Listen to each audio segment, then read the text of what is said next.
میسر سارا جہاں ہے بس ایک تیری کمی ہے.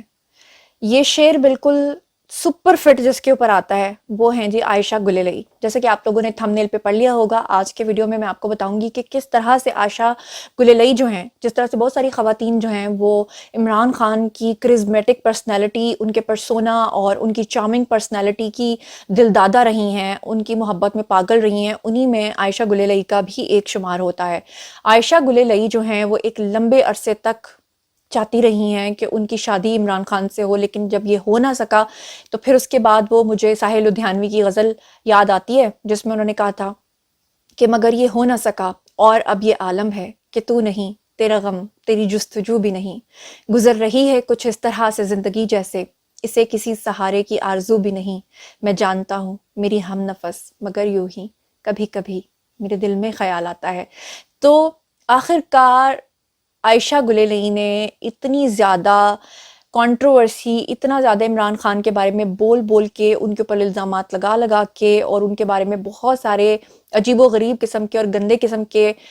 جملے بول بول کے فائنلی ایک ایسے شخص سے شادی کر لی ہے جس کی پہلے 3 بیویاں موجود ہیں اور اب چوتھی بیوی وہ ایک ایسے شخص کی بن گئی ہیں جس کے بارے میں آج آپ کو پوری ڈیٹیل بتاؤں گی. آج کے اس ویڈیو میں آپ کو بتاؤں گی کہ کس طرح سے عائشہ گلیلئی عمران خان کی محبت میں گرفتار تھیں اور کس طرح سے عائشہ گلیلئی نے عمران خان کو پانے کے لیے ان کے اوپر کس کس طرح کے الزامات لگائے، اور جب نہیں ہو سکا کچھ بھی تو فائنلی انہوں نے 3 بیویوں کے شوہر کے ساتھ چوتھی شادی کر لی ہے. تو جناب آپ سب لوگ جانتے ہیں عائشہ گلیلئی کو اچھے طریقے سے پی ٹی آئی سے ان کا تعلق تھا، اور اچھے طریقے سے آپ لوگ جانتے ہیں کہ 2012 سے 2017 کے درمیان وہ پی ٹی آئی کی MNA رہی ہیں، ممبر نیشنل اسمبلی رہی ہیں. ینگ تھیں، وائبرنٹ تھیں اور بہت زیادہ پڑھی لکھی تھیں، اچھی پرسنالٹی بھی تھی. بنو میں پیدا ہوئی تھیں اور ان کے جو والد ہیں ان کا نام شمس القیوم اور ان کی جو والدہ ہیں وہ گھریلو خاتون تھیں. اور یہ دونوں بہنیں جو ہیں عائشہ گلیلئی اور ان کی جو بہن ہے وہ کافی زیادہ ایکٹیو رہی ہیں. اس کے بعد اچھے طریقے سے آپ لوگ جانتے ہیں کہ عائشہ گلیلئی جو ہیں جب سن 2012 میں انہوں نے پی ٹی آئی کو جوائن کیا تھا تو بہت سارے لوگوں نے عائشہ گلیلئی کے اوپر الزامات لگانا شروع کر دیے تھے کہ ٹیلنٹ کی بنیاد پر آگے نہیں آئیں بلکہ ان کی قربت جو ہے وہ عمران خان صاحب کے ساتھ بہت زیادہ ہے. لیکن عائشہ گلیلئی جو ہیں وہ ہمیشہ خاموش رہتی تھیں اور پہل جو ہیں وہ عمران خان کے بارے میں کبھی بھی اس طرح کی باتیں نہیں کرتی تھیں. لیکن پھر اچانک سے ایسا ہوا کہ عائشہ گلیلئی نے بہت زیادہ الزامات عائد کرنا شروع کر دیے تھے عمران خان کے اوپر، جس میں انہوں نے یہ کہنا شروع کر دیا تھا کہ عمران خان جو ہیں وہ ان کو گندے قسم کے سیڈیوسنگ قسم کے میسیجز بھیجتے ہیں. اور جب یہ بات انہوں نے کہی تو ہر طرف بھونچال آ گیا تھا اور سب لوگ جو ہیں اس بات پہ حیران تھے کہ عائشہ گلیلئی جو ہیں وہ اپنی ہی پارٹی کے لیڈر کے اوپر اتنا بلنٹلی آ کر سب کے سامنے میڈیا پر اتنا گندا الزام کیسے لگا سکتے ہیں. اس کے بعد پی ٹی آئی کی طرف سے مکمل طور پہ خاموشی اختیار کی گئی، بالکل اسی طرح سے جیسے آپ کو یاد ہوگا کہ ریحام خان نے عمران خان کے اوپر اور ان کے کیریکٹر کو گندا کرنے کے لیے پوری ایک کتاب لکھ ڈالی تھی. لیکن اس کے باوجود عمران خان جو ہیں انہوں نے آج تک جو ہے وہ ریحام کے اوپر کسی قسم کا کوئی مقدمہ درج نہیں کروایا، کبھی بھی انہوں نے کسی بات کی تصدیق یا تردید نہیں کی. بالکل اسی طرح سے خاموشی کی پالیسی کو برقرار رکھتے ہوئے عمران خان نے کبھی بھی عائشہ گلیلئی کے بارے میں کوئی بھی بات نہیں کی. مگر ایک دن اچانک سے اس طرح سے بھونچال آیا جب عائشہ گلیلئی جو ہیں وہ تقریباً ٹیلی ویژن چینلز پر بلائی جانے لگیں اور ہر چینل کو ٹی آر پی کے لیے ان کے کچھ اس طرح کے جملے چاہیے تھے کہ جس سے وہ کوئی ایسا کچھ کہیں عمران خان کے بارے میں جس سے نیوز بن سکے. تو عائشہ گلیلئی نے ایک دن ایک چینل پر بیٹھ کر سیدھا الزام عائد کر دیا عمران خان اور ان کے اس وقت کے دوست جو کہ اب اس دنیا میں نہیں ہے، نعیم الحق صاحب کے بارے میں، اور یہی الزام دہرایا اور کہا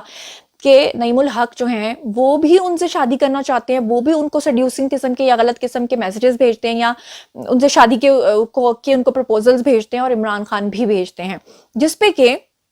جو